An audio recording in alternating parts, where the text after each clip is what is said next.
ಹಿಂದೊಂದು ಕಾಲ ಇತ್ತು, ಕುದುರೆ ಆನೆ ತೋಪುಗಳನ್ನು ಬಳಸಿಕೊಂಡು ಯುದ್ಧ ಮಾಡೋರು. ಆವಾಗ ಅವುಗಳ ಸಂಖ್ಯೆ ಮ್ಯಾಟರ್ ಆಗ್ತಿತ್ತು. ಯಾರ ಕಡೆ ಎಷ್ಟು ಜನ ಸೈನಿಕರಿದ್ದಾರೆ, ಎಷ್ಟು ಕುದುರೆಗಳಿದ್ದಾವೆ, ಎಷ್ಟು ಆನೆಗಳಿದ್ದಾವೆ, ಎಷ್ಟು ತೋಪುಗಳಿದ್ದಾವೆ ಅಂತ. ಕಾಲ ಬದಲಾಗ್ತಾ ಬಂತು. ಎಷ್ಟು ಸೈನಿಕರಿದ್ದಾರೆ ಅನ್ನುವ ಕೌಂಟ್ ಪ್ರಮುಖ, ಹೌದು, ಹಾಗೆ ಉಳ್ಕೊಂಡಿದೆ. ಬಟ್ ಎಷ್ಟು ಟ್ಯಾಂಕ್ಗಳಿದ್ದಾವೆ, ಎಷ್ಟು ಆ್ಯಂಟಿ ಟ್ಯಾಂಕ್ ಮಿಸೈಲ್ಗಳಿದ್ದಾವೆ, ಇತ್ಯಾದಿ ಇತ್ಯಾದಿ. ಭಾರತ ಪಾಕಿಸ್ತಾನದ ಆಪರೇಷನ್ ಸಿಂಧೂರದ ಸಂದರ್ಭದಲ್ಲಿ ಆ ಕಡೆ ಎಷ್ಟು ಜನ, ಈ ಕಡೆ ಎಷ್ಟು ಜನ ಅಲ್ಲ, ನಿಮ್ಮ ಟೆಕ್ನಾಲಜಿ ಏನಿದೆ, ನಮ್ಮ ಟೆಕ್ನಾಲಜಿ ಏನಿದೆ, ಅಂತಿಮವಾಗಿ ಸೋಲು ಗೆಲುವುಗಳನ್ನು ನಿರ್ಧರಿಸೋದು ಅದು. ಪಾಕಿಸ್ತಾನದ 11 ಸೈನಿಕ ನೆಲೆ ಏರ್ ಬೇಸ್ಗಳನ್ನು ಧ್ವಂಸಗೊಳಿಸುವ ಮೂಲಕ ಪಾಕಿಸ್ತಾನದ ಹತ್ರ ಇರುವ ಟೆಕ್ನಾಲಜಿ ಸಬ್ ಸ್ಟ್ಯಾಂಡರ್ಡ್ ಅನ್ನೋದನ್ನು ಭಾರತ ಜಗತ್ತಿಗೆ ತೋರಿಸ್ತು. ಪಾಕಿಸ್ತಾನದ ಹತ್ರ ಇರುವ ಟೆಕ್ನಾಲಜಿ ಅಂದರೆ, ಭಾರತದ ದಾಳಿಯಿಂದ ತಪ್ಪಿಸಲಾಗದ ಟೆಕ್ನಾಲಜಿ ಅಂದರೆ ಚೀನಾ ಕೊಟ್ಟಿರುವಂಥ HQ-19 ವ್ಯವಸ್ಥೆ, ಸಬ್ ಸ್ಟ್ಯಾಂಡರ್ಡ್ ಅದು ಅಂತ. ಬಟ್ ಪಾಕಿಸ್ತಾನದಿಂದ ಬಂದ ಡ್ರೋನ್ಗಳನ್ನು, ಕ್ಷಿಪಣಿಗಳನ್ನು ಭಾರತ ಯಶಸ್ವಿಯಾಗಿ ತಡೀತು. ಕಾರಣ integrated air defence system. Integrated air defence system ಅದರ ಫ್ರಂಟ್ ಲೈನ್ನಲ್ಲಿ ಬರೋದು S-400. ದೃಶ್ಯಗಳಲ್ಲಿ ನೋಡ್ತಾ ಇದ್ದೀರಿ. ಈ ಆಯುಧಗಳು ರಿಪಬ್ಲಿಕ್ ಡೇ ಪರೇಡ್ನಲ್ಲಿ ಹೋಗ್ತಾ ಇದ್ವು. ಜನವರಿ 26ಕ್ಕೆ ಕರ್ತವ್ಯ ಪಥದಲ್ಲಿ ಗಣರಾಜ್ಯೋತ್ಸವ ಪರೇಡ್ನಲ್ಲಿ ಸಾಕ್ತಾ ಇದ್ವು. ಈಗ ನಿಜವಾದ ಯುದ್ಧದಲ್ಲಿ ಬಳಕೆ ಆಗಿದ್ದಾಗ ಇದಾ S-400 ಅಂದರೆ ಅಂತ ನೋಡ್ತೀವಿ ನಾವು. ಪ್ರತಿ ವರ್ಷ ನೋಡಿರ್ತೀವಿ ಇವುಗಳನ್ನು.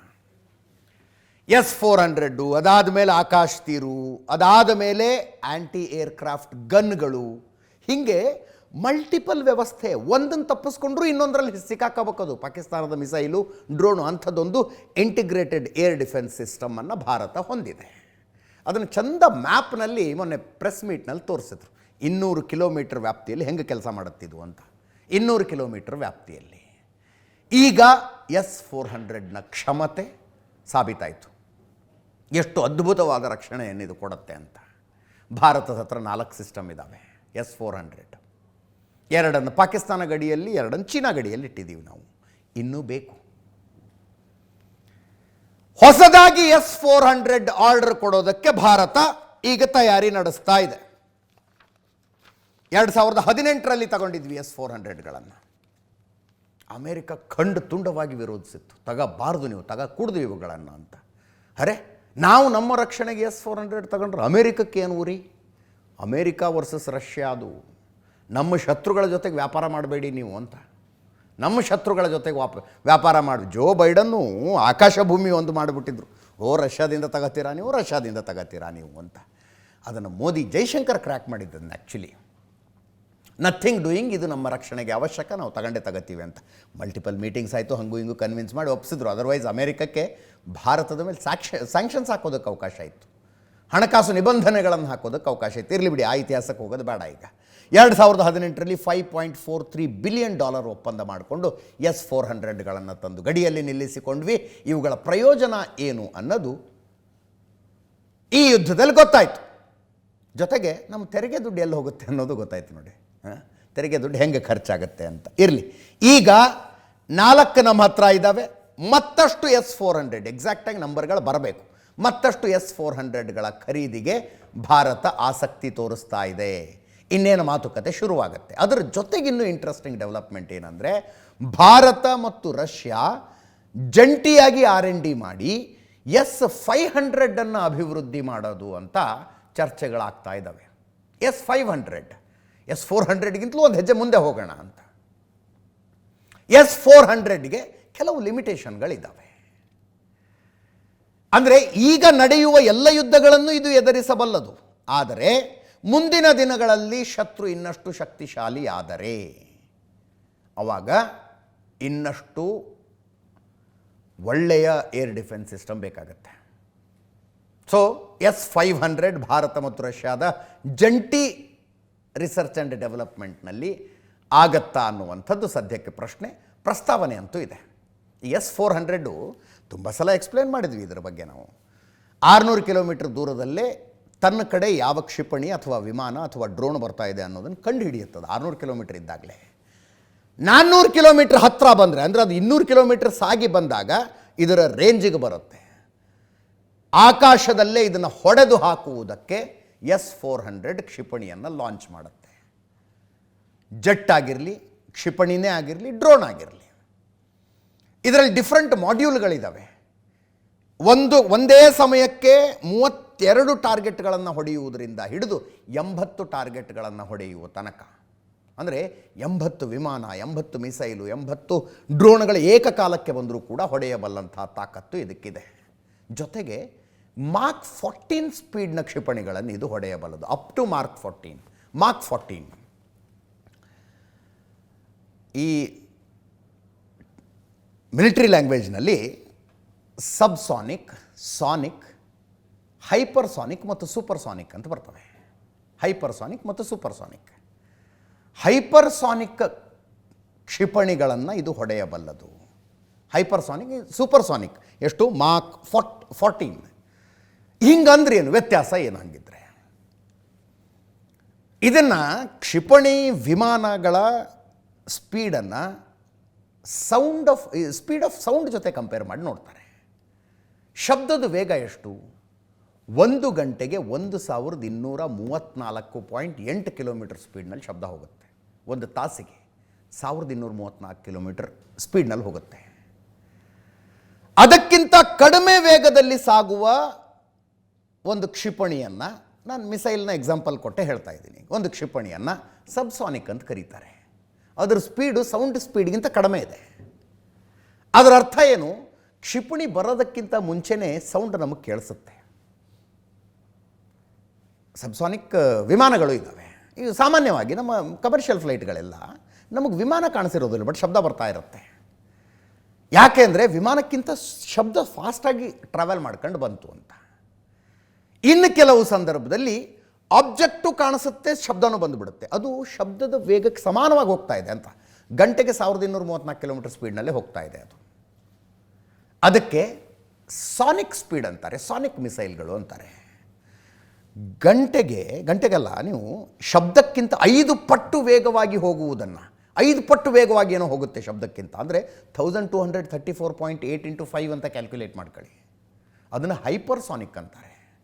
ಸೂಪರ್ಸಾನಿಕ್ ಅಂದರೆ ಅದಕ್ಕಿಂತಲೂ ವೇಗವಾದದ್ದು.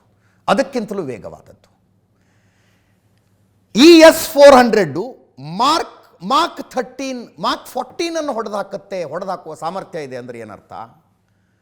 ಶಬ್ದದ ವೇಗಕ್ಕಿಂತ 14 ಪಟ್ಟು ಹೆಚ್ಚು ವೇಗದಲ್ಲಿ ಸಾಗುವ ಕ್ಷಿಪಣಿಯನ್ನೂ ಕೂಡ ಇದು ಹೊಡೆದು ಹಾಕಬಲ್ಲದು. ಶಬ್ದದ ವೇಗಕ್ಕಿಂತ 14 ಪಟ್ಟು ವೇಗ ಅಂದರೆ 1234.8 × 14, 17,000 ಬರುತ್ತೆ. 17,000 ಚಿಲ್ಲರೆ ಕಿಲೋಮೀಟರ್. 1 ಗಂಟೆಗೆ 17,000 ಕಿಲೋಮೀಟರ್ ವೇಗದಲ್ಲಿ ಬರುವ ಕ್ಷಿಪಣಿಯನ್ನು ಕೂಡ S-400 ಹೊಡೆದು ಹಾಕಬಲ್ಲದು. ಅಷ್ಟು ಸಾಮರ್ಥ್ಯ ಇದೆ. ಕೆಲವು ವೀಕ್ನೆಸ್ ಇದ್ದಾವೆ. ಇಂಟರ್ಕಾಂಟಿನೆಂಟಲ್ ಮಿಸೈಲ್ಗಳನ್ನು ಇದಕ್ಕೆ ಟಾರ್ಗೆಟ್ ಮಾಡೋದು ಕಷ್ಟ. ಖಂಡಾಂತರ ಕ್ಷಿಪಣಿಗಳು, ಅವುಗಳ ಪೈಕಿ ಕೆಲವು ಕ್ಷಿಪಣಿಗಳು ಅಟ್ಮಾಸ್ಫಿಯರ್ಗೆ ಹೋಗ್ಬಿಡ್ತವೆ. ಸ್ಟ್ರೇಟ್ ಎಲ್ಲಿಂದ ಲಾಂಚ್ ಮಾಡ್ತೀವಿ ಸೀದಾ ಮೇಲೆ ಹೋಗ್ತವೆ, ಮೇಲೆ ಪ್ರಯಾಣಿಸ್ತವೆ, ಆಮೇಲೆ ಆಕಾಶದಿಂದ ಸೀದಾ ಕೆಳಗೆ ಬೀಳ್ತವೆ. ಅವುಗಳನ್ನು ಟಾರ್ಗೆಟ್ ಮಾಡೋದು ಇದಕ್ಕೆ ಕಷ್ಟ. ಈ ಎಲ್ಲ ವೀಕ್ನೆಸ್ಗಳನ್ನು ಸರಿಪಡಿಸುವಂಥ S-500 ಕ್ಷಿಪಣಿಯನ್ನು ಡೆವಲಪ್ ಮಾಡಬೇಕು ಅಂತ ಹೊಸ ಗುರಿಯನ್ನು ಭಾರತ ಮತ್ತು ರಷ್ಯಾಗಳು ಹಾಕ್ಕೊಂಡಿದ್ದಾವೆ.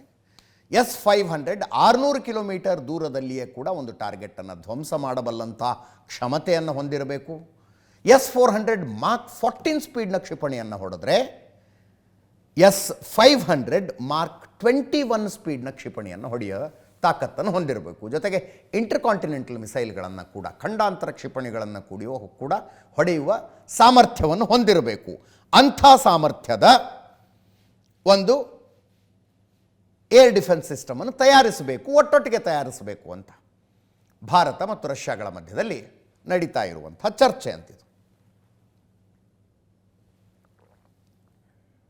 ಭಾರತದ್ದು ಇಂಟಿಗ್ರೇಟೆಡ್ ಏರ್ ಡಿಫೆನ್ಸ್ ಸಿಸ್ಟಮ್.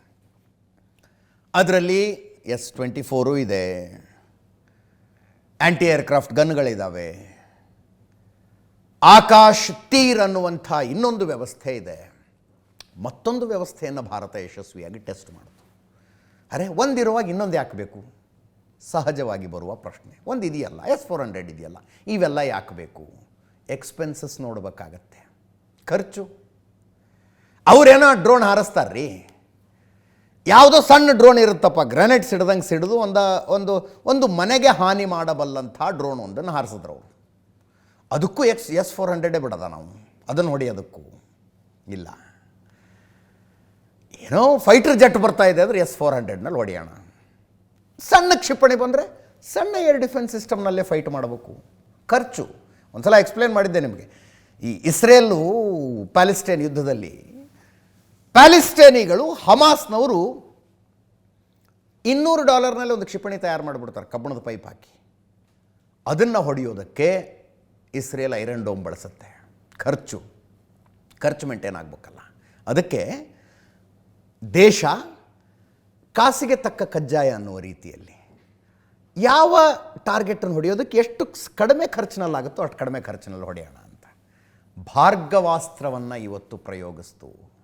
ಇನ್ನೊಂದು ಏರ್ ಡಿಫೆನ್ಸ್ ಸಿಸ್ಟಮ್, ಸ್ವದೇಶಿ ನಿರ್ಮಿತ ಏರ್ ಡಿಫೆನ್ಸ್ ಸಿಸ್ಟಮ್ ಯಶಸ್ವಿಯಾಗಿ ಪರೀಕ್ಷೆ ಮಾಡ್ತೀವತ್ತು. ಇದರ ರೇಂಜ್ 2.5 ಕಿಲೋಮೀಟರ್, 6 ಕಿಲೋಮೀಟರ್ ದೂರದಲ್ಲಿ ಒಂದು ಡ್ರೋನ್ ಏನಾದ್ರು ಬರ್ತಾ ಇದ್ರೆ ಪತ್ತೆ ಹಚ್ಚುತ್ತಂತಿದು. 2.5 ಕಿಲೋಮೀಟರ್ ದೂರ ಬಂದಾಗ ಹೊಡೆದಾಕತ್ತೆ.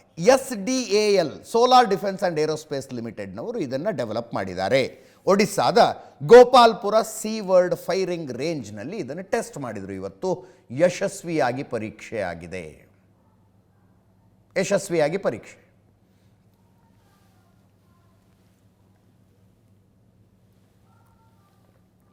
ಇದನ್ನು ಬೇರೆ ಬೇರೆ ಕಡೆ ಡಿಪ್ಲಾಯ್ ಮಾಡ್ತಾರೆ. ಭಾರತಕ್ಕೆ ನೋಡಿ, ಇದರಲ್ಲಿ ನಮಗೊಂದು ಎಕ್ಸ್ಪರ್ಟೈಸ್ ಇದೆ. ಒಂದು ಹಾಲಿವುಡ್ ಮೂವಿಗಿಂತಲೂ ಕಡಿಮೆ ಖರ್ಚಿನಲ್ಲಿ ಮಂಗಳಯಾನವನ್ನೇ ಮಾಡಿದವರು ನಾವು. ಮಂಗಳಕ್ಕೆ ಉಪಗ್ರಹವನ್ನು ಕಳಿಸಿದ್ವಿ ಹಾಲಿವುಡ್ ಮೂವಿಗಿಂತಲೂ ಕಡಿಮೆ ಖರ್ಚಿನಲ್ಲಿ. ಚಂದ್ರಯಾನ ಪರ್ ಕಿಲೋಮೀಟರ್ ಬೆಂಗಳೂರಿನಲ್ಲಿ ಆಟೋದವರು ಎಷ್ಟು ತಗೋತಾರಲ್ಲ ಅದಕ್ಕಿಂತ ಕಡಿಮೆ ಕಿಲೋಮೀಟರ್ನಲ್ಲಿ ಪರ್ ಕಿಲೋಮೀಟರ್ ಟ್ರಾವೆಲ್ ಮಾಡಿ, ಅದಕ್ಕಿಂತ ಕಡಿಮೆ ಖರ್ಚಿನಲ್ಲಿ ಪರ್ ಕಿಲೋಮೀಟರ್ ಟ್ರಾವೆಲ್ ಮಾಡಿ ಚಂದ್ರಯಾನವನ್ನೇ ಮಾಡಿದವರು ನಾವು. ಇನ್ನು ಏರ್ ಡಿಫೆನ್ಸ್ ಸಿಸ್ಟಮನ್ನು ಕಡಿಮೆ ಖರ್ಚಿನಲ್ಲಿ ಮಾಡೋದಿಲ್ವಾ? ನಮ್ಮ ವಿಜ್ಞಾನಿಗಳು ಮಾಡಿ ತೋರಿಸಿದ್ದಾರೆ. ಇದು ಎಕ್ಸ್ಪೆನ್ಸಿವೇ. ಅಂದರೆ ಒಂದು ಫಿಸಿಕಲ್ ಮಿಸೈಲ್ ಹೋಗಿ ಹೊಡೆದು ಇನ್ನೊಂದು ಮಿಸೈಲನ್ನು, ಇನ್ನೊಂದು ವಿಮಾನವನ್ನು, ಮತ್ತೊಂದು ಡ್ರೋನನ್ನು ಹೊಡೆದಾಕೋದು ಇದು ಎಕ್ಸ್ಪೆನ್ಸಿವೇ. ಒಂದು ಲೇಟೆಸ್ಟ್ ಟೆಕ್ನಾಲಜಿ ಇಸ್ರೇಲ್ ಡೆವಲಪ್ ಮಾಡ್ತಾ ಇದೆ. ಲಾಸ್ಟ್ ಟೈಮ್ ಹೋದಾಗ ನೋಡಿದ್ವಿ ನಾವು ಅದನ್ನು. ಲೇಸರ್ ಬೀಮ್ ಬಿಡೋದು ತುಂಬ ಕಡಿಮೆ ಖರ್ಚಿನಲ್ಲಿ ಆಗ್ಬಿಡುತ್ತದು.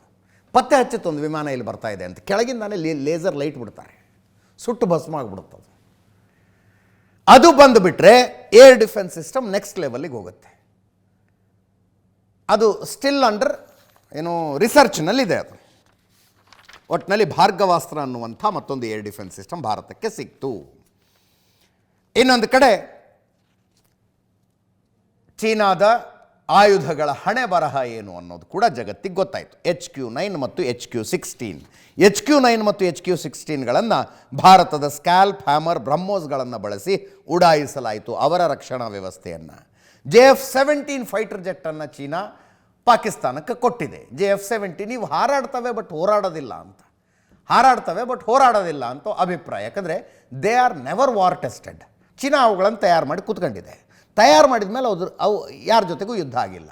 ಇವರು ಯಾರ್ಯಾರಿಗೆ ಮಾರಿದಾರಲ್ಲ ಅವರು ಯಾರ ಜೊತೆಗೂ ಯುದ್ಧ ಮಾಡೋ ಸನ್ನಿವೇಶ ಬಂದಿಲ್ಲ. ಆದ್ದರಿಂದ ಈ ವಿಮಾನಗಳು ವಾರ್ ಟೆಸ್ಟೆಡ್ ಅಲ್ಲ. ಭಾರತದ ರಫೇಲ್ ಮತ್ತು ಸುಖೋಯಿಗಳು ಇವನ್ನು ಯಶಸ್ವಿಯಾಗಿ ಪ್ರತಿರೋಧ ತೋರಿಸಿದ್ವು. ಇದರದೊಂದು ಲೋವರ್ ವರ್ಷನ್ ಇದೆ, J-10 ಅಂತ ಲೋವರ್ ವರ್ಷನ್. ಇನ್ನೊಂದು ಚರ್ಚೆ ಇದೆ, ಚೀನಾದವರು ತಮಗೆ ಬೇಕಾದಾಗ ಒಂದು ವರ್ಷನ್ ಮಾಡ್ಕೋತಾರೆ, ಅವುಗಳನ್ನು ಎಕ್ಸ್ಪೋರ್ಟ್ ಮಾಡುವಾಗ ಇನ್ನೊಂದು ಬೇರೆ ವರ್ಷನ್ ಮಾಡ್ತಾರೆ ಅಂತ. J-10 ಅನ್ನು ಕೂಡ ಭಾರತದ ರಫೇಲ್ ಮತ್ತು ಸುಖೋಯಿಗಳು ಯಶಸ್ವಿಯಾಗಿ ಎದುರಿಸಿದ್ದಾವೆ. PL-15 ಮಿಸೈಲ್, ದೂರವ್ಯಾಪ್ತಿಯ ಮಿಸೈಲ್ ಇದು. ಈ ಮಿಸೈಲ್ಗಳನ್ನು ಇಂಟಿಗ್ರೇಟೆಡ್ ಏರ್ ಡಿಫೆನ್ಸ್ ಸಿಸ್ಟಮ್ ಯಶಸ್ವಿಯಾಗಿ ಹೊಡೆದಾಕಿದೆ. ಇವುಗಳ ಪೈಕಿ ಕೆಲವು ಮಿಸೈಲ್ಗಳನ್ನು PL-15ಗಳನ್ನು ಭಾರತದ ಇಂಟಿಗ್ರೇಟೆಡ್ ಏರ್ ಡಿಫೆನ್ಸ್ ಸಿಸ್ಟಮ್ ಹೊಡೆದಾಕೋದಕ್ಕಾಗಲಿಲ್ಲ, ಪತ್ತೆ ಹಚ್ಚಿ ಆಕಾಶದಲ್ಲಿ ಹೊಡಿಲಿಲ್ಲ ಅಂದರೆ ಅವು ಬಂದು ಸ್ಫೋಟನೂ ಆಗಲಿಲ್ಲಪ್ಪ. ಬಂದು ಹಾಗೆ ದಪ್ಪ ಅಂತ ಬಿದ್ದು ನೆಲದ ಮೇಲೆ. ಅವುಗಳನ್ನು ಇಂಟ್ಯಾಕ್ಟಾಗಿ ಭಾರತ ವಶಪಡಿಸಿಕೊಂಡು ಕೆಲವನ್ನು ಇವತ್ತು ಡಿಫ್ಯೂಸ್ ಕೂಡ ಮಾಡಿದ್ರು. L-18 ಅನ್ನುವ ರೆಡಾರ್ ಸಿಸ್ಟಮ್ಗಳನ್ನು ಭಾರತದ ಸ್ಕ್ಯಾಲ್ಪ್, ಹ್ಯಾಮರ್, ಬ್ರಹ್ಮೋಸ್ಗಳನ್ನು ಬಳಸಿ ಆಗಲಾಗಿದೆ. ವಿಂಗ್ಲೂಂಗ್ 2 ಡ್ರೋನ್ ಭಾರತದ S-400 ಮತ್ತು ಆಕಾಶ್ ತೀರ್ಗಳನ್ನು ಬಳಸಿ ಹೊಡೆದಾಕಲಾಯಿತು. CH-4 ಡ್ರೋನ್ ಭಾರತದ S-400 ಮತ್ತು ಆಕಾಶ್ ತೀರ್ಗಳನ್ನು ಬಳಸಿ ಹೊಡೆದು ಹಾಕಲಾಯಿತು. ಚೀನಾಗೊಂದು ದೊಡ್ಡ ಮುಖಭಂಗ ಆಗಿದೆ. ಅದರಲ್ಲೂ ಆ JF-17 ಯುದ್ಧ ವಿಮಾನಗಳನ್ನು ತಯಾರಿಸ್ತಾ ಇದ್ದಂಥ ಕಂಪನಿಯ ಶೇರ್ಗಳ ಕನ್ಸಿಡರೇಬಲಿ ಡ್ರಾಪ್ ಆಗಿದ್ದಾವೆ. ಈ ಮಧ್ಯದಲ್ಲಿ ಇನ್ನೊಂದು ಕಿರಿಕ್ಕು. ಅರುಣಾಚಲ ಪ್ರದೇಶದ, ಈಗ ಚೀನಾ ತನ್ನ ಮ್ಯಾಪ್ನಲ್ಲಿ ಅರುಣಾಚಲ ಪ್ರದೇಶವನ್ನು ತನ್ನದು ಅಂತಲೇ ತೋರಿಸ್ಕೊಳ್ಳುತ್ತೆ. ಪಾಕಿಸ್ತಾನ ಪಾಕ್ ಆಕ್ಯುಪೈಡ್ ಕಾಶ್ಮೀರ ತನ್ನದು ಅಂತ ತೋರಿಸ್ಕೊಳ್ಳೋದಲ್ಲ, ಇಡೀ ಕಾಶ್ಮೀರವನ್ನೇ ತನ್ನದು ಅಂತ ತೋರಿಸ್ಕೊಳ್ಳುತ್ತೆ ತನ್ನ ಮ್ಯಾಪ್ನಲ್ಲಿ. ಈ ಚೀನಾದವರು ಅರುಣಾಚಲ ಪ್ರದೇಶದ 27 ಸ್ಥಳಗಳಿಗೆ ತಮ್ಮ ಹೆಸರಿಟ್ಟಿದ್ದಾರಂತೆ. ಅರುಣಾಚಲ ಪ್ರದೇಶದ 27 ಸ್ಥಳಗಳು, ಬೆಟ್ಟಗಳು, ನದಿಗಳು. ಅರುಣಾಚಲ ಪ್ರದೇಶವನ್ನು ತಮ್ಮ ಮ್ಯಾಪ್ನಲ್ಲಿ ಸೌತ್ ಟಿಬೇಟ್ ಅಂತ ಕರ್ಕೊಳ್ಳುತ್ತೆ ಚೀನಾ, ಸೌತ್ ಟಿಬೇಟ್. ಇದರ ಪಟ್ಟಿಯಲ್ಲಿ 12 ಪರ್ವತಗಳು, 4 ನದಿಗಳು, 1 ಸರೋವರ, 1 ಪರ್ವತ ಮಾರ್ಗ, 9 ವಸತಿ ಪ್ರದೇಶಗಳಿಗೆ ಚೀನಾದವರು ಚೀನಿ ಹೆಸರುಗಳನ್ನು ಇಟ್ಟಿದ್ದಾರಂತೆ. ನೀವು ಹೆಸರು ಯಾವ್ದಾರು ಇಟ್ಕೊಳ್ರಿ, ನಾಳೆಯಿಂದ ನಾವು ನ್ಯೂಯಾರ್ಕಿಗೆ ನವನಗರ ಅಂತ ಕರೆಯೋರಪ್ಪ. ಹಾಗಂತ ನ್ಯೂಯಾರ್ಕ್ ಭಾರತದಾಗಿಡೋದಕ್ಕೆ ಸಾಧ್ಯನಾ? ಕಂದಹಾರಿಗೆ ಗಾಂಧಾರ ಅಂತ ಮತ್ತೆ ಕರೆಯೋದಕ್ಕೆ ಶುರು ಮಾಡ್ತೀವಿ ನಾವು. ಅಫ್ಘಾನಿಸ್ತಾನದಲ್ಲಿದೆ, ಭಾರತದಾಗ್ಬಿಡುತ್ತಾ ಗಾಂಧಾರ ಅಂತ ಕರಿತೀವಿ ಅಂದರೆ ಇದು ಹೀಗೆ ಇದೆ ಚೀನಾದ ಹುಚ್ಚಾಟ. ಭಾರತದ ವಿದೇಶಾಂಗ ಇಲಾಖೆ ಅದಕ್ಕೊಂದು ಹೇಳಿಕೆಯನ್ನು ಬಿಡುಗಡೆ ಮಾಡಿದೆ. ಅರುಣಾಚಲ ಪ್ರದೇಶ ಭಾರತದ ಅವಿಭಾಜ್ಯ ಅಂಗ. ಕಲ್ಪಿತ ಹೆಸರುಗಳನ್ನು ನೀಡುವುದರಿಂದ ಸತ್ಯ ಬದಲಾಗೋದಿಲ್ಲ. ಸ್ಥಳಗಳಿಗೆ ಚೀನಾ ಹೆಸರಿಡೋದು ವ್ಯರ್ಥ ಮತ್ತು ಅಸಂಬದ್ಧ. ಭಾರತದ ಭಾಗ ಇದು ಅನ್ನುವುದು ನಿರಾಕರಿಸಲಾಗದ ವಾಸ್ತವ ಅಂತ ಭಾರತದ ವಿದೇಶಾಂಗ ಇಲಾಖೆಯಿಂದ ಒಂದು ಹೇಳಿಕೆ. ಅದರ ಜೊತೆಗೆ ಭಾರತದಲ್ಲಿ ತನ್ನದೇ ಆದ ಸುಳ್ಳುಗಳನ್ನು ಹಂಚ್ತಾ ಬರ್ತಿದ್ದ ಚೀನಾದ ಮಾಧ್ಯಮಗಳನ್ನು ಭಾರತ ಬ್ಯಾನ್ ಮಾಡಿದೆ. ಗ್ಲೋಬಲ್ ಟೈಮ್ಸ್ ಮತ್ತು ಕ್ಸಿನ್ಹುವಾ ನ್ಯೂಸ್ ಎರಡನ್ನೂ ಕೂಡ, ಇವುಗಳ ಎಕ್ಸ್ ಅಕೌಂಟ್ಗಳನ್ನು ಅರ್ಥಾತ್ ಟ್ವಿಟರ್ ಅಕೌಂಟ್ಗಳನ್ನು ಭಾರತ ಬ್ಯಾನ್ ಮಾಡಿದೆ. ಚೀನಾದಲ್ಲಿ ಇಂಡಿಪೆಂಡೆಂಟ್ ಮೀಡಿಯಾ ಇಲ್ಲ, ಸ್ವತಂತ್ರ ಮಾಧ್ಯಮ ಇಲ್ಲ. ಚೀನಾದ ರಾಜಕೀಯ ಸಿದ್ಧಾಂತವನ್ನು ಬೆಂಬಲಿಸುವವರು ಭಾರತದಲ್ಲಿ ಕೂತ್ಕೊಂಡು ಸ್ವತಂತ್ರ ಮಾಧ್ಯಮದ ಪರವಾಗಿ ಮಾತಾಡ್ತಾರೆ. ಅದೊಂದು ವಿಡಂಬನೆ. ಅದು ಎಲ್ಲವೂ ಸರ್ಕಾರಿ ಮಾಧ್ಯಮನೇ. ಸರ್ಕಾರ ಏನು ಹೇಳಬೇಕು ಅಂತ ಬಯಸುತ್ತೋ ಅದು ಮಾತ್ರ ಜನರಿಗೆ ತಲುಪುತ್ತಲ್ಲಿ. ಸರ್ಕಾರದ ಮುಖವಾಣಿಗಳಿವು ವಿಪರೀತ ಸುಳ್ಳುಗಳನ್ನು ಹೇಳ್ತಾ ಇದ್ರು. ಭಾರತ ಸರ್ಕಾರ ಬ್ಯಾನ್ ಮಾಡಿದೆ. ಒಂದೊಂದು ಸಣ್ಣ ಬ್ರೇಕ್ನ ಸಮಯ. ಬ್ರೇಕ್ ಆದಮೇಲೆ ಭಾರತದ ಪ್ರವಾಸಿಗರು ಮತ್ತು ವ್ಯಾಪಾರಿಗಳು ಟರ್ಕಿಗೆ ಬುದ್ಧಿ ಕಲಿಸೋ ನಿರ್ಧಾರಕ್ಕೆ ಬಂದಿದ್ದಾರೆ. ಎಷ್ಟಿದೆ ವ್ಯಾಪಾರ, ಎಷ್ಟಿದೆ ಪ್ರವಾಸಿಗರ ಸಂಖ್ಯೆ? ಚೀನಾದ ಮೀಡಿಯಾಗಳ ಸೋಷಿಯಲ್ ಮೀಡಿಯಾ ಪ್ರೊಫೈಲ್ಗಳನ್ನು ಭಾರತದಲ್ಲಿ ನಿರ್ಬಂಧಿಸಿದ ಸುದ್ದಿಯನ್ನು ನೋಡಿದ್ವಿ. ಟರ್ಕಿದು ಹಾಗೆ ಆಗಿದೆ ಕಥೆ. ಟರ್ಕಿಗೆ ನೋಡ್ರಿ ಏನು ಅನ್ಯಾಯ ಮಾಡಿತ್ತು ಭಾರತ ಪಾಕಿಸ್ತಾನ ಯುದ್ಧ ಶುರುವಾದರೆ ಪಾಕಿಸ್ತಾನಕ್ಕೆ ಡ್ರೋನ್ಗಳನ್ನು ಕೊಟ್ಟರು ಇವರು.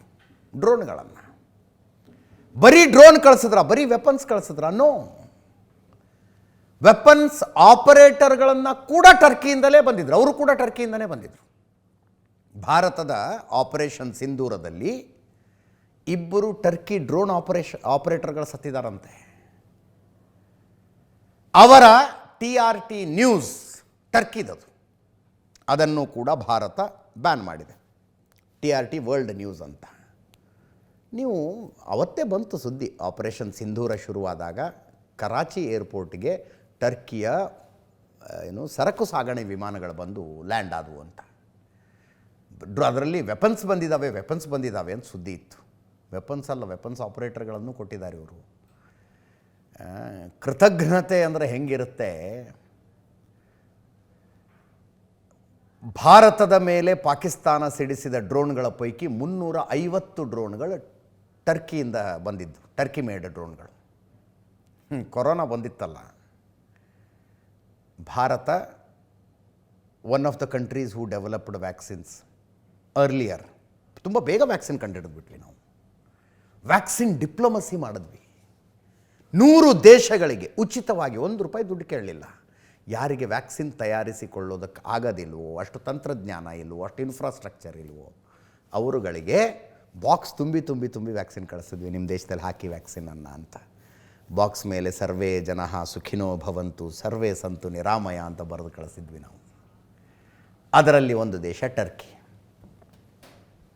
ಟರ್ಕಿಯಲ್ಲಿ ಭೂಕಂಪ ಆದಾಗ ಉಳಿದೆಲ್ಲ ದೇಶಗಳಿಗಿಂತಲೂ ಮೊದಲು ಭಾರತೀಯ ರಕ್ಷಣಾ ವ್ಯವಸ್ಥೆಗಳ ತಲುಪಿದ್ವು, ಸಾಮಗ್ರಿಗಳ ತಲುಪಿದ್ವು, ಪರಿಹಾರ ಸಾಮಗ್ರಿಗಳ ತಲುಪಿದ್ವು. ಟರ್ಕಿಯಿಂದ ಭಾರತಕ್ಕೆ ಏನು ಸಿಕ್ತು? ಪಾಕಿಸ್ತಾನಕ್ಕೆ ಡ್ರೋನ್ ಕೊಟ್ಟರಲ್ಲ. ಭೂಕಂಪದ ಸಂದರ್ಭದಲ್ಲಿ ಮಾಡಿದ ಉಪಕಾರ ನೆನಪಿಸ್ಕೊಳ್ಬಾರ್ದು ಅಂತ ಹೇಳ್ತಾರೆ. ಬಟ್ ಇಂಥ ಟೈಮ್ನಲ್ಲಿ ನೆನಪಾಗುತ್ತೆ, ಹಾವಿಗೆ ಹಾಲೆರಿತಾ ಇದ್ದೀವಿ ನಾವು ಅಂತ. ಇವರು ಡ್ರೋನ್ ಕೊಟ್ಟರು, ಡ್ರೋನ್ ಆಪರೇಟರ್ಗಳನ್ನು ಕೊಟ್ಟರು, ಪಾಕಿಸ್ತಾನದ ಮಿಲಿಟ್ರಿಗೆ ಟ್ರೈನಿಂಗ್ಗಳನ್ನು ಕೊಟ್ಟರು. ಭಾರತದ ದಾಳಿಗೆ 2 ಡ್ರೋನ್ ಆಪರೇಟರ್ಗಳು ಸತ್ತೋಗಿದ್ದಾರೆ ಅಂತ ಸುದ್ದಿ ಬೇರೆ ಬರ್ತಾ ಇದೆ. ಹೀಗಿದೆ ಈ ಟರ್ಕಿ ಕಥೆ. ಭಾರತ ಇಂಥ ಸಂದರ್ಭದಲ್ಲಿ ತನ್ನ ವಿರುದ್ಧ ಆಯುಧಗಳನ್ನು ಕೊಟ್ಟಂಥ ಟರ್ಕಿಯ ಮೇಲೆ ಯಾವುದೇ ನಿರ್ಬಂಧಗಳನ್ನು ಏನು ಆ್ಯಕ್ಷನ್ ತಗೊಂಡಿಲ್ಲ ಇನ್ನೂ. ಆದರೆ ಭಾರತೀಯ ಪ್ರಜೆಗಳಾದ ನಾವಿದ್ದೀವಲ್ಲ, ನಾವು ಇಮೋಷ್ನಲ್ ಜನ.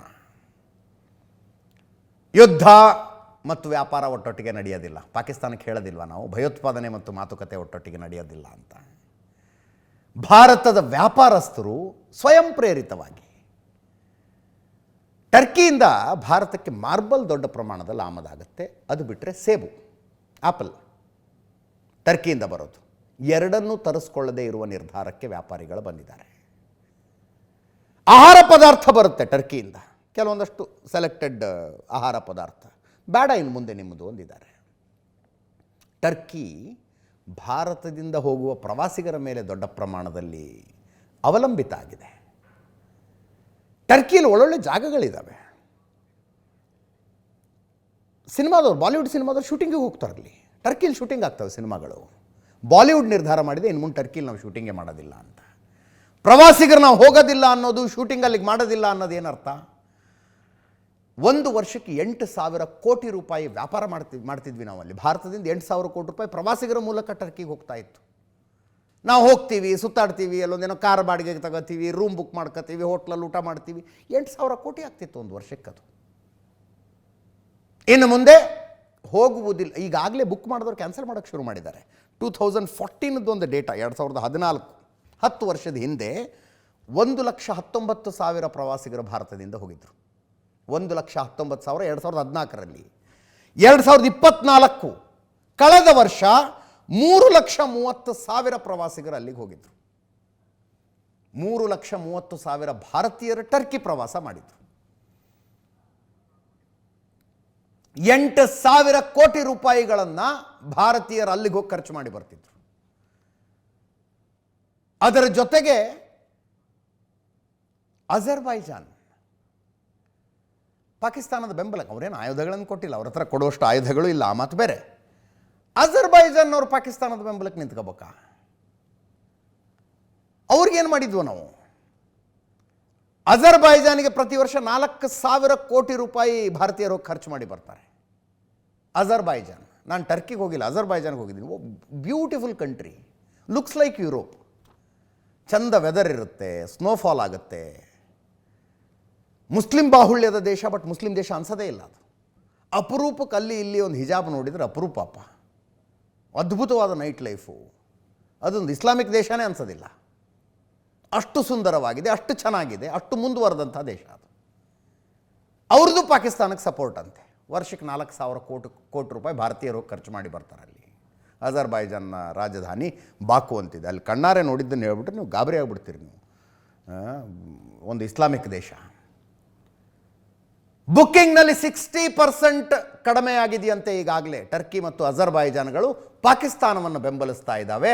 ನಾವು ಅಲ್ಲಿಗೆ ಪ್ರವಾಸಕ್ಕೆ ಹೋಗಿ ಅವರಿಗೆ ದುಡ್ಡು ಕೊಟ್ಟು ಬರೋದು ಬೇಡ ಅಂತ. 60% ಬುಕ್ಕಿಂಗ್ ಕ್ಯಾನ್ಸಲ್ ಆಗಿದೆಯಂತೆ, ಇಳಿಕೆಯಾಗಿದೆ 60%. ವ್ಯಾಪಾರಿಗಳು ಹೇಳ್ತಾ ಇದ್ದಾರೆ ಟರ್ಕಿಯಿಂದ ಇನ್ನು ಮುಂದೆ ನಮಗೆ ಮಾರ್ಬಲ್ಗಳು ಬೇಡ, ಸೇಬು ಬೇಡ ಅಂತ. ತಂಪಾಡಿಗೆ ತಾವು ತೆಗೆದುಕೊಳ್ತಾ ಇರುವಂಥ ನಿರ್ಧಾರ.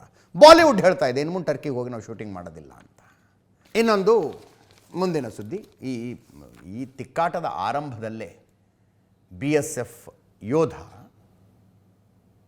ಅಚಾನಕ್ಕಾಗಿ ಪಾಕಿಸ್ತಾನದ ಗಡಿಯೊಳಗೆ ಹೋಗಿ ಪಾಕಿಸ್ತಾನದ ರೇಂಜರ್ ಕೈಗೆ ಸಿಕ್ಕಾಕೊಂಡ್ಬಿಟ್ಟಿದ್ರು. PK ಶಾ ಅಂತ BSF ಯೋಧ. 20 ದಿನ ಆಗಿತ್ತು ಮಾತುಕತೆ ಆಗಿ ಇವತ್ತು ಅಟ್ಟಾರಿ ಗಡಿಯ ಮೂಲಕ PK ಶಾ ವಾಪಸ್ ಭಾರತಕ್ಕೆ ಬಂದರು. ಫೋಟೋ ನೋಡ್ತಾ ಇದ್ದೀರಿ.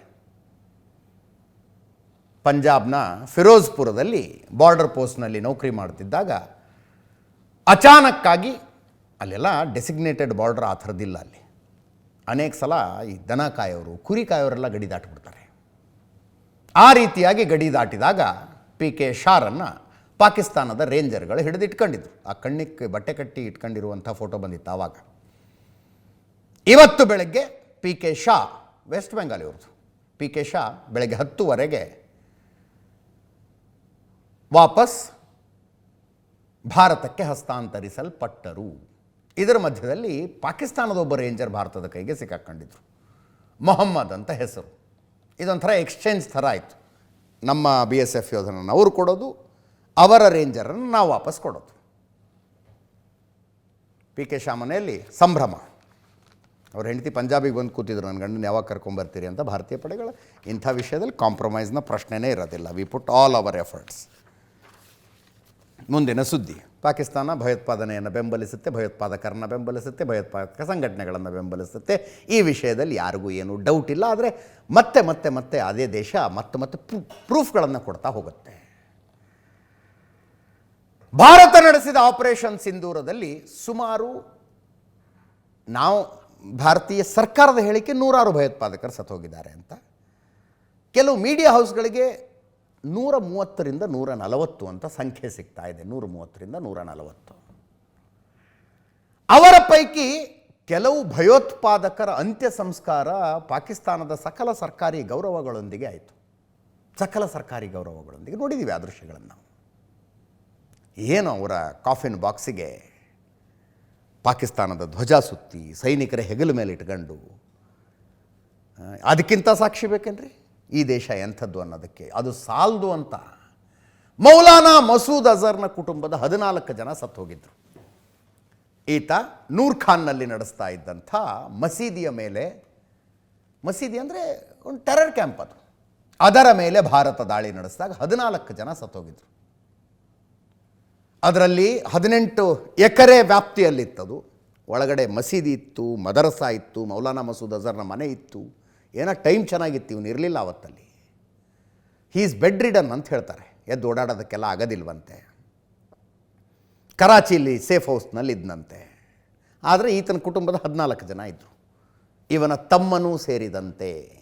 ಇವನ ತಮ್ಮನು ಅಜರ್ ಅಸ್ಗರ್, ಆತನ ಹೆಸರು ಅಬ್ದುಲ್ ರೌಫ್ ಅಜರ್, ಅವನು ಇದ್ದ. ಅವನು ಸತ್ತೋದ. 14 ಜನ, ಒಬ್ಬೊಬ್ಬರಿಗೆ 1 ಕೋಟಿ ರೂಪಾಯಿ ಅಂತೆ 14 ಕೋಟಿ ರೂಪಾಯಿ ಪರಿಹಾರ ಕೊಟ್ಟಿದೆ ಪಾಕಿಸ್ತಾನ. ಮೌಲಾನಾ ಮಸೂದ್ ಅಜರ್ಗೆ ಪರಿಹಾರ. Maulana Masood Azhar UN designated terrorist. Abdul Rauf, ಆತನನ್ನು ಭಾರತ ಮಾತ್ರ ಭಯೋತ್ಪಾದಕ ಅಂತ ಹೇಳ್ತಾ ಇಲ್ಲ, ಅಮೇರಿಕ ಕೂಡ ಆತ ಒಬ್ಬ ಭಯೋತ್ಪಾದಕ. ಹಿ ಈಸ್ ವಾಂಟೆಡ್ ಅಂತ ಅಮೇರಿಕ ಹೇಳ್ತಾ ಇದೆ. ಅಂಥ ಭಯೋತ್ಪಾದಕ ಸತ್ತಿದ್ದಕ್ಕೆ ಅವ್ರ ಅಣ್ಣಂಗೆ ದುಡ್ಡು ಕೊಡ್ತಾರಂತೀವ್ರು ಪರಿಹಾರ. ನಮ್ಮಲ್ಲಿ ಟ್ರೈನ್ ಆಕ್ಸಿಡೆಂಟ್ನಲ್ಲಿ ಸತ್ತೋದಾಗ ಪರಿಹಾರ ಕೊಡ್ತಾರಲ್ಲ, ಆ ರೀತಿಯಲ್ಲಿ ಪರಿಹಾರ ಕೊಟ್ಟಿದ್ದಾರೆ ನೋಡಿ. 1 ಕೋಟಿ ಪಾಕಿಸ್ತಾನಿ ರೂಪೀಸ್, 2.3 ಏನೋ ಬರುತ್ತದು, ಅಂದರೆ 2.3 ಏನೋ, I don't know the exact number, ಅಷ್ಟು ಜಾಸ್ತಿ ಆಗುತ್ತೆ ಇಂಡಿಯನ್ ರೂಪೀಸ್ಗೆ. ಹಾಗೆ ಪರಿಹಾರ ಕೊಟ್ಟಿದ್ದಾರೆ. ಮೌಲಾನಾ ಮಸೂದ್ ಅಜರ್ ಗೊತ್ತಲ್ಲ, ಭಾರತದ ಜೈಲಿನಲ್ಲಿದ್ದ ಈತ. 2004ರಲ್ಲಿ ಕಾಶ್ಮೀರದಲ್ಲಿ ಭಯೋತ್ಪಾದನೆ ಮಾಡೋದಕ್ಕೆ ಬಂದಾಗ ಭಾರತೀಯ ಸೈನ್ಯ ಈತನನ್ನು ಜೀವಂತವಾಗಿ ಅರೆಸ್ಟ್ ಮಾಡಿ ಜೈಲಿನಲ್ಲಿಟ್ಟು ವಿಚಾರಣೆ ನಡೆಸ್ತಾ ಇತ್ತು. ಕಾಶ್ಮೀರದಲ್ಲಿ ವಿದೇಶಿ ಪ್ರವಾಸಿಗರನ್ನು ಕಿಡ್ನ್ಯಾಪ್ ಮಾಡ್ಕೊಂಡು ಹೋಗಿ ಭಯೋತ್ಪಾದಕರು ಇಟ್ಕೊಂಡು ಮೌಲಾನಾ ಮಸೂದ್ ಅಜರ್ನ ಬಿಡುಗಡೆ ಮಾಡಿ ಅಂತ ಕೇಳಿದ್ರು 2005ರಲ್ಲಿ.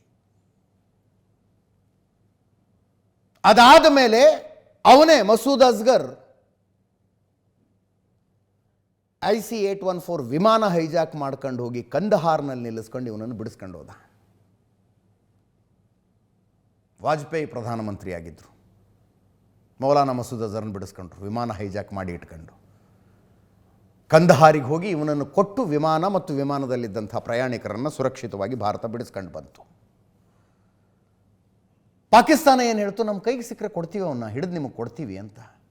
ಕೈಗೆ ಸಿಗೋದೇನ್ರಿ, ನಿಮ್ಮ ನಡುಮನೆಯಲ್ಲಿ ಪಡಸಾಲೆಯಲ್ಲಿ ಮಲ್ಕೊಂಡಿದ್ದಾನ ಅವನು. ಕೇಳಿದ್ರೆ ಇಲ್ಲ ಅಂತಾರೆ. ಮೌಲಾನಾ ಮಸೂದ್ ಅಜರು ಆಪರೇಷನ್ ಸಿಂಧೂರದ ನಂತರ ಪತ್ರಿಕಾ ಹೇಳಿಕೆಯನ್ನು ಬಿಡುಗಡೆ ಮಾಡಿದ. ಘೋರ ಮೋದಿ ಮತ್ತು ಆತನ ಕ್ರೂರ ಸೈನ್ಯ ನಮ್ಮ ಮೇಲೆ ಘೋರ ಅನ್ಯಾಯ ಮಾಡಿಬಿಡ್ತು, ನಮ್ಮ ಕುಟುಂಬದ 14 ಜನ ಸತ್ತೋಗ್ಬಿಟ್ರು ಅಂತ. 14 ಜನ ಸತ್ತೋಗಿದ್ದಕ್ಕೆ 14 ಕೋಟಿ ಪರಿಹಾರ. ಆ 14 ಕೋಟಿಯಲ್ಲಿ ಇವನು ಇನ್ನೂ ಅದು ಏನೇನು ಭಯೋತ್ಪಾದಕ ಕೃತ್ಯಗಳನ್ನು ಮಾಡ್ತಾನೋ ಗೊತ್ತಿಲ್ಲ. ಮುಂದಿನ ಸುದ್ದಿ, ಆಪರೇಷನ್ ಸಿಂಧೂರ ನಡೆಸಿದ್ದಕ್ಕೆ ಸಾಕ್ಷಿ ಏನು ಅಂತ ಕೇಳೋ ಪ್ರಶ್ನೆ ಈಗಿಲ್ಲ. ಸರ್ಜಿಕಲ್ ಸ್ಟ್ರೈಕ್ ಆದಾಗ ಸಾಕ್ಷಿ ಕೇಳಿದ್ರು, ಏರ್ ಸ್ಟ್ರೈಕ್ ಆದಾಗ ಸಾಕ್ಷಿ ಕೇಳಿದ್ರು. ಏನು ಪ್ರೂಫು? ನೀವು ಹೋಗಿ ಹೊಡೆದಿದ್ದೀರಿ ಅನ್ನೋದಕ್ಕೆ ಏನು ಸಾಕ್ಷ್ಯ? ಯಾರು ಎಲ್ಲೆಲ್ಲಿಂದ ಎಲ್ಲೆಲ್ಲಿ ತನಕ ಅದು? ದೆಹಲಿಯ ಮುಖ್ಯಮಂತ್ರಿ ಆಗಿದ್ದ ಅರವಿಂದ್ ಕೇಜ್ರಿವಾಲ್ರಿಂದ ಹಿಡಿದು ಮೈಸೂರು ಕೊಡಗುಗೆ ಕಾಂಗ್ರೆಸ್ಸಿನ ಕ್ಯಾಂಡಿಡೇಟ್ ಆಗಿದ್ದ ಲಕ್ಷ್ಮಣ ತನಕ. ಲಕ್ಷ್ಮಣ್ ಮೊನ್ನೆ ಹೇಳಿದ್ರು, ಯಾವುದೋ ಮರಕ್ಕೆ ಬಾಂಬ್ ಹಾಕಿ ಬಂದು ಏರ್ ಸ್ಟ್ರೈಕ್ ಅಂದರು ಅಂತ. ಆಪರೇಷನ್ ಸಿಂಧೂರಕ್ಕೆ ಸಾಕ್ಷ್ಯ ಕೇಳೋ ಅವಶ್ಯಕತೆ ಇಲ್ಲ. ಜಗತ್ತು ನೋಡಿದೆ ಸಾಕ್ಷ್ಯನ. ಅವರ ಭಯೋತ್ಪಾದಕ ನೆಲೆಗಳು ಏನೇನಾದವು, ಅವರ ಮಿಲಿಟರಿ ನೆಲೆಗಳು ಏನೇನಾದವು ಅನ್ನೋದನ್ನು ಜಗತ್ತು ನೋಡಿದೆ. ಸಾಕ್ಷ್ಯಗಳನ್ನು ಭಾರತವು ಕೊಟ್ಟಿದೆ. ಭಾರತ 100 ಭಯೋತ್ಪಾದಕರನ್ನು ಹೊಡೆದಾಕಿದ್ದೀವಿ ಅಂದರು. 100. ಮೀಡಿಯಾ ಹೌಸ್ಗಳು 130ರಿಂದ 140 ಭಯೋತ್ಪಾದಕರು ಸತ್ತಿರುವ ಸಾಧ್ಯತೆ ಇದೆ ಅಂತ ಹೇಳಿದ್ರು. ಆದರೆ ಮಹಾರಾಷ್ಟ್ರದ ಒಬ್ಬ ಕಾಂಗ್ರೆಸ್ ನಾಯಕ ಹುಸೇನ್ ದಳವಾಯಿ ಅಂತ ಹೆಸರು, ಹುಸೇನ್ ದಳವಾಯಿ, ಅವರು ಅದು ಯಾವ ಜ್ಞಾನದಲ್ಲಿ ಈ ಹೇಳಿಕೆಗಳನ್ನು ಕೇಳಿಸಿಕೊಂಡ್ರೋ ಗೊತ್ತಿಲ್ಲ, ಅವ್ರಿಗೆ ಎಕ್ಸಾಕ್ಟಾಗಿ 100 ಅಂತ ಕೇಳಿಸಿದೆಯಂತೆ. 100 ಭಯೋತ್ಪಾದಕರು ಸತ್ತಿದ್ದಾರೆ ಅಂತ. ಎಕ್ಸಾಕ್ಟಾಗಿ 100 ಜನ ಹೆಂಗೆ ಸಾಯೋದಕ್ಕೆ ಸಾಧ್ಯ ಅಂತ ಅವ್ರ ಪ್ರಶ್ನೆ. 101 ಅಲ್ಲ, 99 ಅಲ್ಲ, 100 ಜನ ಸಾಯೋದಕ್ಕೆ ಹೆಂಗೆ ಸಾಧ್ಯ ಅಂತ ಪ್ರಶ್ನೆ ಅವ್ರು. ಕೇಳಿಸ್ಕೊಳ್ಳಿ. क्या हुआ? दरअसल ये 100 लोग मार गए, 100 लोग मार गए, तो क्या एक मारने के बाद उसका काउंटिंग किया गया क्या? 100 लोग मारे गए नहीं, 101 क्यों नहीं, 99 क्यों नहीं? ये लोगों के दिमाग है कि बराबर 100 मारे गए, उसमें जो 4 लोग यहाँ आके हमारे निशस्त्र लोगों को मारे, टूरिस्ट को मारे, उनके बीवों का सिंदूर मिटाया गया, वो 4 लोगों का क्या हो गया? वहां तक तो सरकार अभी तक पहुंची नहीं है. क्या हुआ?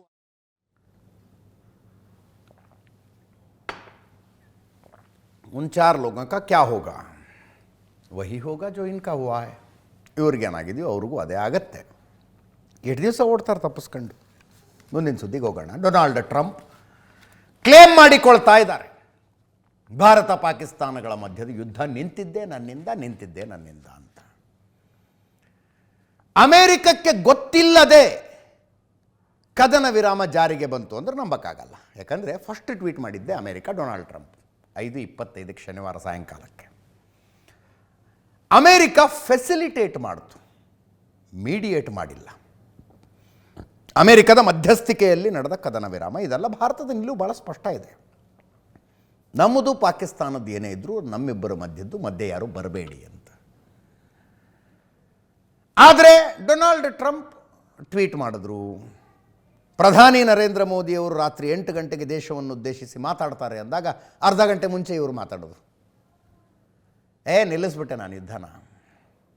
ವ್ಯಾಪಾರವನ್ನು ನನ್ನಷ್ಟು ಯಶಸ್ವಿಯಾಗಿ ಬಳಸಿದ ಇನ್ನೊಬ್ಬ ಲೀಡ್ರೇ ಇಲ್ಲ ಅಂದರು. ಯಾಕೆ? ಇವರು ಅಮೇರಿಕಾನೂ ಭಾರತವನ್ನು ಹೆದರಿಸಿದ್ರಂತೆ, ಪಾಕಿಸ್ತಾನವನ್ನು ಹೆದರಿಸಿದ್ರಂತೆ. ನೀವು ಹಿಂಗೆ ಯುದ್ಧ ಮಾಡ್ತಿದ್ರೆ ನಿಮ್ಮ ಜೊತೆಗೆ ವ್ಯಾಪಾರನೇ ಮಾಡೋದಿಲ್ಲ, ನೋಡ್ತಾ ಇರಿ ಅಂತ ಹೇಳಿದ್ರಂತೆ. ಅದಕ್ಕೆ ಭಾರತ ಮತ್ತು ಪಾಕಿಸ್ತಾನಗಳ ಕದನ ವಿರಾಮಕ್ಕೆ ಬಂದುಬಿಟ್ಟುವಂತೆ. ಒಂದು ನ್ಯೂಕ್ಲಿಯರ್ ವಾರನ್ನೇ ತಪ್ಪಿಸಿದ್ದೀನಿ ನಾನು ಅಂದರು ಡೊನಾಲ್ಡ್ ಟ್ರಂಪ್. ಒಂದು ನ್ಯೂಕ್ಲಿಯರ್ ವಾರನ್ನೇ ತಪ್ಪಿಸ್ಬಿಟ್ಟಿದ್ದೀನಿ ನಾನು. ಅದು ಸಹಜವಾಗಿ ಭಾರತದಲ್ಲಿ ಒಂದು ಚರ್ಚೆಯನ್ನು ಹುಟ್ಟಾಕಿಸ್ತು. ಚರ್ಚೆ ಆಗಬಾರ್ದು ಅಂತ ಹೇಳಕ್ಕೆ ಬರಲ್ಲ. ಹಾಗಾದರೆ ಅಮೇರಿಕದ ಒತ್ತಡಕ್ಕೆ ಭಾರತ ಮಣೀತಾ? POKನೇ ತಗೊಂಡು ಬಿಡಬೇಕಾಗಿತ್ತು, ಅಮೇರಿಕ ನಿಲ್ಲಿಸ್ಬಿಡ್ತಾ ಭಾರತವನ್ನು, ಇತ್ಯಾದಿ ಇತ್ಯಾದಿ. ಡೊನಾಲ್ಡ್ ಟ್ರಂಪ್ ಅದಾದಮೇಲೆ ಇನ್ನೊಮ್ಮೆ ಮಾತಾಡಿದ್ರು. ಈಗ ಸೌದಿ ಅರೇಬಿಯಾದಲ್ಲಿದ್ದಾರೆ, ಒಂದು ಬಿಸ್ನೆಸ್ ಮೀಟಿಂಗ್ ಹೋಗಿರೋದಲ್ಲಿ ನೆನ್ನೆ ರಾತ್ರಿ. ಅಲ್ಲೂ ಆ ಬಿಸ್ನೆಸ್ ಕಾನ್ಕ್ಲೇವ್ನ ವೇದಿಕೆಯ ಮೇಲೂ ಮತ್ತೆ ಹೇಳ್ತಾರೆ ಅವರು, ನೋಡಿ ಹೆಂಗೆ ನಿಲ್ಲಿಸಿದ್ವಿ ನಾವು ಭಾರತ ಪಾಕಿಸ್ತಾನದ ಯುದ್ಧವನ್ನು ಅಂತ. ಕೇಳಿಸ್ಕೊಳ್ಳಿ. Just days ago, my administration successfully brokered a historic ceasefire to stop the escalating violence between India and Pakistan. And I used trade to a large extent to do it. I said, fellas, come on, let's make a deal. Let's do some trading. Let's not trade nuclear missiles. Let's trade the things that you make so beautifully. And they both have very powerful leaders, very strong leaders, good leaders, smart leaders. And it all stopped. Hopefully it'll remain that way, but it all stopped. I was very proud of Marco Rubio and all of the people that work so hard. Marco, stand up. What a great job you did on that. Thank you, J.D. Vance. The whole group worked with you, but it was a great job. And I think they're actually getting along. Maybe we can even get them together a little bit, Marco, where they go out and have a nice dinner together. Wouldn't that be nice? But we've come a long way, and it's. ಎದುರು ಕುಂತವ್ರು ನಗ್ತಾರೆ. Trump ಒಂದು diplomatic decency ಅನ್ನೋದೊಂದು ಇರುತ್ತೆ, ಶಿಷ್ಟಾಚಾರ ಅನ್ನೋದಿರುತ್ತೆ, ಯಾವ ಶಬ್ದ ಬಳಸಬೇಕು ಯಾವ ಶಬ್ದ ಬಳಸಬಾರ್ದು ಅದು ಯಾವುದೂ ಡೊನಾಲ್ಡ್ ಟ್ರಂಪರಿಗೆ ಅಪ್ಲೈ ಆಗೋದಿಲ್ಲ. ಎಕ್ಸ್ಟೆಂಪರ್ ಮಾತಾಡ್ತಾ ಹೋಗ್ತಾರೆ ಅವರು. ನೋಡಿದ್ರಲ್ಲ ಝೆಲೆನ್ಸ್ಕಿ ಜೊತೆಗೆ ಇನ್ನೇನು ಎದ್ದು ನಿಂತು ಕೈ ಹಚ್ಚಿ ಹೊಡೆದಾಡೇ ಬಿಡ್ತಾರೇನೋ ಅನ್ನೋ ಲೆವೆಲ್ಲಿಗೆ ಮಾತಾಡ್ಬಿಟ್ರು. ಯುಕ್ರೇನ್ ಅಧ್ಯಕ್ಷರ ಜೊತೆಗೆ ಯುದ್ಧ ನಿಲ್ಲಿಸ್ಬೇಕು ನೀವು ಅಂತ ಹೇಳೋದಕ್ಕೆ ಕರೆದಾಗ, ನಾವು ದುಡ್ಡು ಕೊಟ್ಟಿದ್ದಕ್ಕೆ ನೀವು ಯುದ್ಧ ಮಾಡೋಕ್ಕೆ ಸಾಧ್ಯ ಆಗ್ತಿದೆಯಾ ಅಂತ ಮೀಡಿಯಾದ ಮುಂದೆ ಮಾತಾಡ್ತಾರೆ ಅವರು. That is Trump.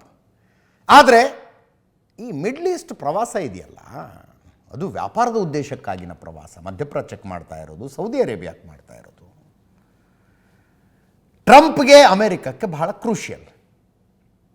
ಇಂಥ ಸಂದರ್ಭದಲ್ಲಿ ಎದೆ ಮೇಲೆ ನಾನೊಂದು ಯುದ್ಧ ನಿಲ್ಲಿಸಿದೆ ಅನ್ನೋ ಬ್ಯಾಡ್ಜ್ ಹಾಕ್ಕೊಂಡು ಹೋಗ್ಬೇಕಾಗಿತ್ತು ಡೊನಾಲ್ಡ್ ಟ್ರಂಪ್ಗೆ. ಇದೊಂದು ಸಿಕ್ಬಿಡ್ತು. ಹಂಗೆ ನೋಡಿದ್ರೆ 2023ಇಂದನೇ ಹೇಳ್ತಾ ಇದ್ರು ಅವರು, ನಾನು ಅಮೇರಿಕದ ಅಧ್ಯಕ್ಷನಾದರೆ 24 ಗಂಟೆಗಳಲ್ಲಿ ಯುಕ್ರೇನ್ ರಷ್ಯಾ ಯುದ್ಧ ನಿಲ್ಲಿಸ್ಬಿಡ್ತೀನಿ ಅಂತ. ಒಂದೇ ದಿವಸದಲ್ಲಿ ನಿಲ್ಲಿಸ್ತೀನಿ ನಾನು ಅಂತಿದ್ರು ಅವರು. 2023ರಲ್ಲೇ ಹೇಳಿದರು. 3.5 ವರ್ಷದಿಂದ ಯುದ್ಧ ನಡೀತಾ ಇದೆ. ಅಧ್ಯಕ್ಷರಾಗಿ 120 ದಿವಸ ಆಯ್ತು ಇವರು. 120 ದಿವಸ. ಇಸ್ರೇಲ್ ಪ್ಯಾಲೆಸ್ಟೈನ್ ಯುದ್ಧ. ಪ್ಯಾಲೆಸ್ಟೈನನ್ನು ಅಂದರೆ ವೆಸ್ಟ್ ಬ್ಯಾಂಕನ್ನು, ಸ್ಪೆಷಲಿ ವೆಸ್ಟ್ ಬ್ಯಾಂಕನ್ನು ಅಮೇರಿಕಾ ಅದನ್ನು ಲೀಸ್ ರೀತಿಯಲ್ಲಿ ತಗೊಂಡು ಮಧ್ಯಪ್ರಾಚ್ಯದ ಲಾಸ್ ವೆಗಾಸ್ ಮಾಡ್ತೀವಿ ಅಂತ. ಅಂದರೆ ಹೇಳೋದಕ್ಕೊಂದು ಲೆಕ್ಕಾಚಾರ ಬೇಡವಾ? ವೆಸ್ಟ್ ಬ್ಯಾಂಕು ಅಲ್ಲ, ಗಾಜಾ ಸ್ಟ್ರಿಪ್ ಅಂತ ತಗೊಂಡು ಮಧ್ಯಪ್ರಾಚ್ಯದ ಮಿಡ್ಲ್ ಈಸ್ಟ್ನ ಲಾಸ್ ವೆಗಾಸ್ ಮಾಡ್ತೀವಿ ಅಂತ ಡೊನಾಲ್ಡ್ ಟ್ರಂಪ್ ಹೇಳಿದ್ದು. ಒಪ್ಪಿಸಿ ಮೊದಲು ಗಾಜಾ ಜನರನ್ನು. ಅಮೇರಿಕದವ್ರು ಹೆಜ್ಜೆ ಇಟ್ಟರೆ ಕತ್ತರಿಸಾಕ್ತಾರೆ ನೋಡಿ. ಹಂಗಿದೆ ಕಥೆ. ಈಗ ಭಾರತ ಪಾಕಿಸ್ತಾನಗಳ ಕದನ ವಿರಾಮ ಮಾಡಿಬಿಟ್ವಿ ಅಂತ ಹೇಳ್ಕೊಂಡು ಬರ್ತಿದ್ದಾರೆ. ಯುದ್ಧವನ್ನು ನಿಲ್ಲಿಸುವ ಶಕ್ತಿ ಅಮೇರಿಕಕ್ಕಿದ್ದಿದ್ರೆ ಆಪರೇಷನ್ ಸಿಂಧೂರ ಆಗ್ತಾನೇ ಇರಲಿಲ್ಲ, ಆರಂಭನೇ ಆಗ್ತಿರಲಿಲ್ಲ. 22ನೇ ತಾರೀಕು ಪಹಲ್ಗಾಮ್ ದಾಳಿ, ಎಸ್ಕಲೇಷನ್ ಶುರುವಾಯಿತು. ಏನೋ ಒಂದಾಗುತ್ತೆ. ಮೋದಿ ಸ್ಪಷ್ಟವಾಗಿ ಹೇಳಿದ್ರು, ನುಗ್ಗಿ ಹೊಡಿತೀವಿ ಇವ್ರನ್ನ ಅಂತ. ಭಾರತ ಮಿಲಿಟರಿ ಆಪರೇಷನ್ನಿನ ತಯಾರಿಗಳನ್ನು ಆರಂಭಿಸ್ತು. 110 ದೇಶಗಳಿಗೆ ನಾವು ಕಮ್ಯುನಿಕೇಟ್ ಮಾಡಿದ್ವಿ. ನಮ್ಮ ನೆಲದ ಮೇಲೆ 26 ಅಮಾಯಕರನ್ನು ಅವರ ಧರ್ಮ ಕೇಳಿ ಹೊಡೆದು ಹಾಕಿದ್ದಾರೆ, ನಾವು ಬಿಡಲ್ಲ ಇವ್ರನ್ನ ಅಂತ, ಇನ್ಕ್ಲೂಡಿಂಗ್ ಅಮೇರಿಕಕ್ಕೆ ಹೇಳಿದ್ವಿ ನಾವು, ಒಂದು ಕಾರ್ಯಾಚರಣೆ ಮಾಡವ್ರೆ ನಾವು, ಇವ್ರನ್ನ ಹೊಡೆಯಲೇಬೇಕು ಅಂತ, ಊಹಿಸಿಕೊಳ್ಳಲಾಗದಂಥ ಹೊಡೆತ ಕೊಡ್ತೀವಿ ಅಂತ ಭಾರತ ಹೇಳಿದ್ದವಾಗ. ಅಷ್ಟಿದ್ದಿದ್ರೆ ಆಪರೇಷನ್ ಸಿಂಧೂರ ಆಗದಂತೆ ತಡೆಯಬಹುದಾಗಿತ್ತು. ಭಾರತ ಪಾಕಿಸ್ತಾನದ ಮಧ್ಯದಲ್ಲಿ ನಡೆದ ಪ್ರತಿ ತಿಕ್ಕಾಟದಲ್ಲೂ ಅಮೇರಿಕದ ಪಾತ್ರ ಇದೆ. ಶುರು ಮಾಡಿದ್ರು ಅಂತಲ್ಲ, ನಿಲ್ಲಿಸುವಲ್ಲಿ ಒಂದು ಪಾತ್ರ ನಿರ್ವಹಿಸಿದ್ದಾರೆ. ಅವರು ಒಂದು ಪ್ರಯತ್ನ ಮಾಡಿದ್ದಾರೆ. 1971ರ ಯುದ್ಧದಲ್ಲಿ ಮಾಡಿರಲಿಲ್ವ, ಅವರು ಯುದ್ಧ ನೌಕೆಗಳನ್ನು ಕಳಿಸ್ಬಿಟ್ರಲ್ಲ ಬೇ ಆಫ್ ಬೆಂಗಾಲ್ಗೆ. ಅದಾದ ಮೇಲೆ 1991 ಆನ್ವರ್ಡ್ಸ್ ಕಡಿಮೆನಾ? ಸ್ಪೆಷಲಿ ಭಾರತದ ಪಾರ್ಲಿಮೆಂಟ್ ಮೇಲೆ ಅಟ್ಯಾಕ್ ಆಯ್ತಲ್ಲ. ಭಾರತದ ಪಾರ್ಲಿಮೆಂಟ್ ಮೇಲೆ ಅಟ್ಯಾಕ್ ಆದಾಗ ವಾಜಪೇಯಿ ಪ್ರಧಾನಮಂತ್ರಿ, ಯುದ್ಧ ಆಗೇ ಬಿಡ್ತು ಅನ್ನೋ ಸನ್ನಿವೇಶ, ಮೊಬಲೈಸೇಷನ್ ಆಗಿಬಿಡ್ತು. ಮೊಬಲೈಸೇಷನ್ ಅಂದ್ರೇನು? ದೇಶದ ಉದ್ದಕ್ಕೂ ಅಲ್ಲಲ್ಲಿ ಪೀಸ್ ಪ್ಲೇಸ್ಗಳಲ್ಲಿರುವಂಥ ಸೈನಿಕರು ಗಡಿಗೆ ಬರೋದು, ಇಕ್ವಿಪ್ಮೆಂಟ್ಗಳ ಗಡಿಗೆ ಬರೋದು. 1.5 ತಿಂಗಳ ಟೈಮ್ ತಗೊಂಡು ಭಾರತ ಇಡೀ ಸೇನೆಯನ್ನು ಗಡಿಗೆ ಕಳಿಸ್ತು. ಅಮೇರಿಕದವ್ರು ನಥಿಂಗ್ ಡೂಯಿಂಗ್, ವಾಪಸ್ ಹೋಗಿ ಅಂದರು. ಬಂದುಬಿಟ್ವಿ ನಾವು. ಒಂದು ಗುಂಡು ಹಾರಲಿಲ್ಲ, ಒಂದು ಶೆಲ್ಲ ಹಾರಲಿಲ್ಲ. ಪಿ ವಿ ನರಸಿಂಹರಾಯರು ಒಂದು ಸಲ ಧೈರ್ಯ ಮಾಡಿಬಿಟ್ಟಿದ್ರು, ನ್ಯೂಕ್ಲಿಯರ್ ಟೆಸ್ಟ್ ಮಾಡೋಣ, ಒಂದು ಅಣುಬಾಂಬ್ ತಯಾರು ಮಾಡೋಣ ಅಂತ. ಪೋಖ್ರಾನ್ನಲ್ಲೇ ತಯಾರಿಗಳು ನಡೀತಾ ಇದ್ವು. ಅಮೇರಿಕದ ಸ್ಯಾಟಲೈಟಿಗೆ ಗೊತ್ತಾಗ್ಬಿಡ್ತದು, ಅಣುಬಾಂಬ್ ಮಾಡಕ್ಕೆ ಹೊರಟಿದ್ದಾರೆ ಇವರು ಅಂತ. ಅಮೇರಿಕದ ಅಧ್ಯಕ್ಷರು ಒಂದು ಫೋನ್ ತಗೊಂಡು ಹೇಳಿದ್ರು, ಏನು ಮಾಡ್ತಾ ಇದ್ದೀರಿ ಪೋಖ್ರಾನ್ನಲ್ಲಿ, ಏನು ಮತ್ತೆ ಅಣುಬಾಂಬ್ ಟೆಸ್ಟ್ ಮಾಡ್ತೀರಾ, ನಿಲ್ಲಿಸಿ ಅದನ್ನ ಇಮಿಡಿಯೇಟ್ಲಿ. ನಿಲ್ಲಿಸ್ಬಿಟ್ವಿ ನಾವು. ಆಗ ಇದ್ದಿದ್ದ ಅಮೇರಿಕದ ತಾಕತ್ತಿಗೂ ಈಗ ಇರುವ ಅಮೇರಿಕದ ತಾಕತ್ತಿಗೂ ಅಜಗಜಾಂತರ ವ್ಯತ್ಯಾಸ ಇದೆ. ಅಮೇರಿಕ ಅಷ್ಟು ದೊಡ್ಡ ಸೂಪರ್ ಪವರ್ ಅಲ್ಲ ಈಗ. ಸ್ಪೆಷಲಿ ಟ್ರಂಪು ಬಂದಾಗಿನಿಂದ ಒಂದೇ ಒಂದು ವಿಷಯವೂ ಅವ್ರಿಗೆ ಸರಿಯಾಗಿ ಹೋಗಿಲ್ಲ. ಅದೇನೋ ಟ್ಯಾರಿಫ್ ವಾರ್ ಅಂತ ಶುರು ಮಾಡಿ ಇರಲಾರ್ದೆ ಇರುವೆ ಬಿಟ್ಕೊಂಡಂಗೆ ಆಗ್ಬಿಡ್ತು. ಟ್ಯಾರಿಫ್ ವಾರ್ ನೆಗೆಟಿವ್ ಆಗಿದೆ. ಯುಕ್ರೇನ್ ಅಂಥ ಸಣ್ಣ ದೇಶದ ಅಧ್ಯಕ್ಷ ಅಮೇರಿಕದ ಅಧ್ಯಕ್ಷರ ಮುಂದೆ ಬಂದು ಕೂತ್ಕೊಂಡು ಜಗಳ ಮಾಡ್ಕೊಂಡು ಸಿಟ್ಟು ಮಾಡ್ಕೊಂಡು ಎದೋಗ್ಬಿಟ್ರು. ಅದು ಡೊನಾಲ್ಡ್ ಟ್ರಂಪಿಗೆ ಸಿಟ್ಟು ಬಂದಿದ್ದು ಬರೀ ಜಗಳ ಮಾಡಿದ್ದಕ್ಕಲ್ಲ, ನನ್ನ ಭೇಟಿ ಆಗೋದಕ್ಕೆ ನೀನು T shirt round neck T shirt jeans pant ಹಾಕೊಂಬಂದುಬಿಟ್ಟಿದ್ದೆ ಅಂತ. Round neck T shirt jeans pant ಹಾಕೊಂಬಂದುಬಿಟ್ಟಿದ್ದಾರೆ ಅವರು ಜೆಲೆನ್ಸ್ಕಿ. ಅದು ಇನ್ನಷ್ಟು ಸಿಟ್ಟು ಬಂತು, ಮಾತುಕತೆನೇ ಮುರಿದೋಯ್ತು. ಹಾಗಿರುವಾಗ ಭಾರತ ಪಾಕಿಸ್ತಾನಗಳ ಯುದ್ಧವನ್ನು ನಾವು ನಿಲ್ಲಿಸಿದ್ದೀವಿ ಅಂತ ಹೇಳ್ತಾ ಇದ್ದಾರೆ. ಈ ಮಧ್ಯದಲ್ಲಿ ಕ್ವಿಕ್ಕಾಗಿ ಹೇಳ್ಬಿಡ್ತೀನಿ. ಆಪರೇಷನ್ ಸಿಂಧೂರದ ಕಮ್ಯುನಿಕೇಷನ್ ಜನರಿಗೆ ಮಾಡೋದಕ್ಕೆ, ಜನಸಾಮಾನ್ಯರಿಗೆ ಮಾಡೋದಕ್ಕೆ ಭಾರತ ಭೂಸೇನೆಯಿಂದ ಒಬ್ಬರು, ವಾಯುದಳದಿಂದ ಒಬ್ಬರು, ವಿದೇಶಾಂಗ ಇಲಾಖೆಯಿಂದ ಒಬ್ಬರು 3 ಜನರನ್ನು ನೇಮಿಸ್ತು. It was a messaging. ಸೈನಿಕರಲ್ಲಿ ಜಾತಿ ಧರ್ಮಗಳನ್ನು ನೋಡಬಾರ್ದು, ಬಟ್ ಏನು ಮೆಸೇಜ್ ಕೊಡಬೇಕು ಆ ಮೆಸೇಜ್ ಅದರಲ್ಲಿತ್ತು. ಕರ್ನಲ್ ಸೋಫಿಯಾ ಖುರೇಷಿ ಭೂಸೇನೆಯ ಕಡೆಯಿಂದ, ವಿಂಗ್ ಕಮಾಂಡರ್ ಸೋಫಿಯಾ ಸಿಂಗ್ ವಾಯುಪಡೆಯಿಂದ, ವಿದೇಶಾಂಗ ಇಲಾಖೆಯಿಂದ ವಿಕ್ರಮ್ ಮಿಸ್ರಿ. ಇದು ಯಾವ ಮೆಸೇಜನ್ನು ಕೇಂದ್ರ ಸರ್ಕಾರ ಭಾರತೀಯರಿಗೆ ತಲುಪಿಸಬೇಕಾಗಿತ್ತು ಅಂದ್ಕೊಂಡಿತ್ತೋ ಏಕತೆಯ ಮೆಸೇಜ್ ಅದು ತಲುಪಿತು. ಅದರ ಜೊತೆ ಕೆಲವು ಅಧ್ವಾನಗಳು ಆದವು. ಅಂಥ ಅಧ್ವಾನವೊಂದನ್ನು ಮಧ್ಯಪ್ರದೇಶದ ಮಿನಿಸ್ಟರ್ ಮಾಡಿದ್ದಾರೆ. BJP ಸರ್ಕಾರ ಇದೆ ಅಲ್ಲಿ. ಮಧ್ಯಪ್ರದೇಶದ ಮಿನಿಸ್ಟರ್ ವಿಜಯ್ ಶಾಂತ್, ಭಯೋತ್ಪಾದಕರು ನಮ್ಮ ಸಹೋದರಿಯರ ಸಿಂಧೂರ ಅಳಿಸಿದ್ರು, ಆ ಭಯೋತ್ಪಾದಕರನ್ನು ಹೊಡೆಯೋದಕ್ಕೆ ಅವರ ಸಹೋದರಿಯರನ್ನೇ ಮೋದಿ ಕಳಿಸಿದ್ರು ಅಂತ, ಅವರ ಸಹೋದರಿಯನ್ನೇ ಮೋದಿ ಕಳಿಸಿದ್ರು ಅಂತ. ಅಂದರೆ ಸೋಫಿಯಾ ಖುರೇಷಿ ಮುಸ್ಲಿಮರ ಕಡೆಯಿಂದ ಹೊಡೆಸಿದ್ರು ಅಂತ ಈ ಮನುಷ್ಯ ಮಾತಾಡೋದು. ಕೇಳಿಸ್ಕೊಳ್ಳಿ ಒಮ್ಮೆ. जिन्होंने हमारी बेटियों के सिंदूर उजाड़े थे, वही कटे पिटे लोगों को हमने उन्हीं की बहन भेज करके उनकी ऐसी की तैसी करवाई। उन्होंने कपड़े उतार उतार के हमारे हिंदुओं को मारा, और मोदी जी ने उनकी बहन को उनकी ऐसी की तैसी करने हमारे जहाज से उनके घर गए। इसलिए उनके समाज की बहन को भेजा कि तुमने हमारी बहनों को अगर विधवा किया है तो तुम्हारे समाज की बहन आके तुम्हें नंगा करके छोड़ेगी। देश का सम्मान, मान सम्मान और हमारी बहनों का सुहाग का बदला तुम्हारी जाति की, समाज की बहनों को पाकिस्तान भेज करके अगर कोई ले सकता है, और उन्होंने कहा था घर में घुस के मालूम, घर में घुस के। भारतीय जनता पार्टी के एक काबीना मंत्री विजय शाह जी ने जिस तरीके से उन बेटियों को जिन्होंने पाकिस्तान की सेना को थर्रा दिया, उन बेटियों के खिलाफ इतने अनर्गल तरीके से अपनी बात कही, इतने छोटे शब्दों में अपनी बात कही, मैं पूरी भावना को आदरणीय मध्य प्रदेश के मुख्यमंत्री जी के कैबिनेट के मंत्री हैं विजय शाह, उन्होंने बेटियों के प्रति जो अपशब्द कहे, एक मंत्रिमंडल का सदस्य का सामूहिक उत्तरदायित्व मंत्रिमंडल का होता है, तो मोहन यादव जी को अब स्पष्ट करना पड़ेगा कि ये जो विजय शाह जी ने बयान दिया, इससे पूरा मंत्रिमंडल सहमत है क्या? पूरी भारतीय जनता पार्टी सहमत है क्या? और अगर भारतीय जनता पार्टी सहमत नहीं है तो इसी वक्त विजय शाह को बर्खास्त करना चाहिए। ಮಾತನಾಡುವಾಗ ನಾಲಿಗೆ ಹಿಡಿತದಲ್ಲಿರಬೇಕು ಅನ್ನೋದಕ್ಕೆ ಉದಾಹರಣೆ ಇದು. ಕರ್ನಲ್ ಸೋಫಿಯಾ ಖುರೇಷಿ ಭಯೋತ್ಪಾದಕರ ಸಿದ್ಧಾಂತದ ಜೊತೆಗೆ ಸಮ್ಮತಿಯನ್ನು ಹೊಂದಿದರೆ ಭಾರತೀಯ ಸೇನೆಯಲ್ಲಿ ಇರ್ತಿರಲಿಲ್ಲ. ಅವರ ಇಡೀ ಕುಟುಂಬ ಭಾರತೀಯ ಸೇನೆಯಲ್ಲಿರೋದ್ರಿ. With a lot of passion she has come to the military. ಈಕೆಯ ಅಜ್ಜ, ಅಪ್ಪ, ಗಂಡ ಭಾರತೀಯ ಸೇನೆಗೆ ದುಡಿದಿದ್ದಾರೆ. ಆ ಕಟ್ಟರ್ವಾದಿ ಸಿದ್ಧಾಂತದಕ್ಕೆ ಸಮ್ಮತಿ ಇದ್ದರೆ ಸೋಫಿಯಾ ಖುರೇಷಿ ಮನೇಲಿರ್ತಿದ್ರು. ಹೆಚ್ಚಿಗೆ ಹೇಳೋದು ಬೇಡ. ಇದರೊಂದಿಗೆ ಇವತ್ತು ಮುಗಿಸ್ತಾ ಇದ್ದೀನಿ ನ್ಯೂಸ್ ಅವರು. ನೇರ ದಿಟ್ಟ ನಿರಂತರ ಸುದ್ದಿಗಾಗಿ ನೋಡ್ತಾ ಇರಿ ಏಷ್ಯಾನೆಟ್ ಸುವರ್ಣ ನ್ಯೂಸ್.